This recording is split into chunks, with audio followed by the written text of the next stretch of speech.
Hi, so I'm Cathy. I'm a special guardian to my great niece, and I'm part of the family rights group panel to sort of get my voice heard, really.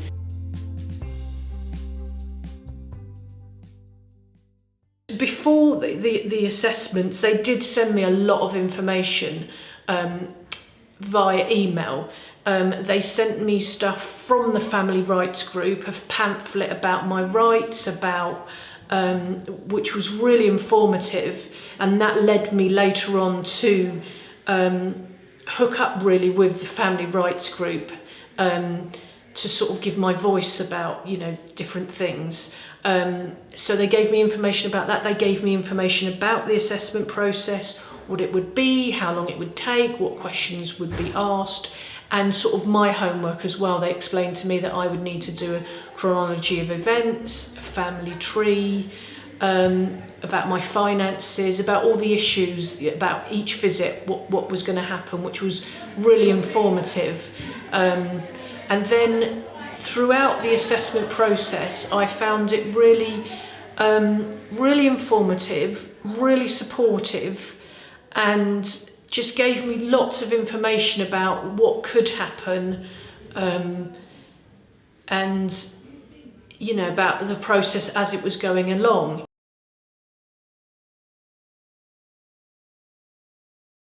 They said to me that I could visit a solicitor, which I did do. I went to visit her once, and she explained my rights to me and explained to me not only the here and now, which was actually all that was spoken about, was the here and now, which actually when you're in the moment is all you go through, is like what's happening in now, and you can only deal with that and all the emotions that are involved in that. She also explained to me about what could happen in the future. She explained to me about, well, what if that I was given this special guardianship order, and then what happens down the line if my niece then wants to revoke that order. She sort of explained my rights and the financial implications of that later on. So it was really, really useful to see somebody. But then towards the end of, so this was a very long drawn out court case, what happened towards the end of the court case was, so they drew up a support plan, which again they sent me. They explained it to me bit by bit over the telephone, because a lot of this was done via distance, because there were two completely different authorities. I was living in one and the other was quite a distance away.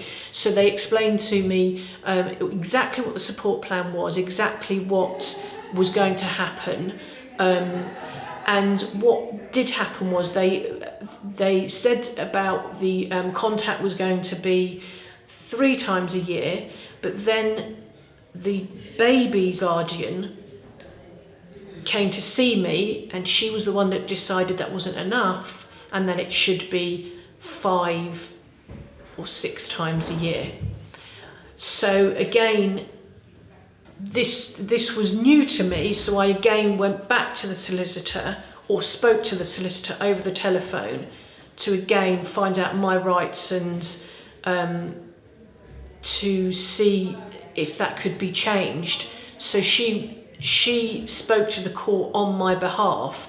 Again, I didn't have to pay for any of this. I wasn't sure at the time whether I would or not, but I didn't have to pay. The local authority did cover that amount. So again, it was really useful to have seen that solicitor in the first place.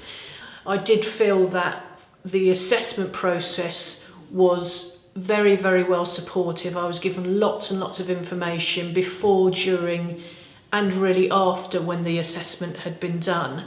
And I felt it was an ideal time to prepare me for what could happen when I became a special guardian. And I do feel like there was a few bits that I wasn't prepared for, but in general I felt prepared for what was going to happen and supported with that process.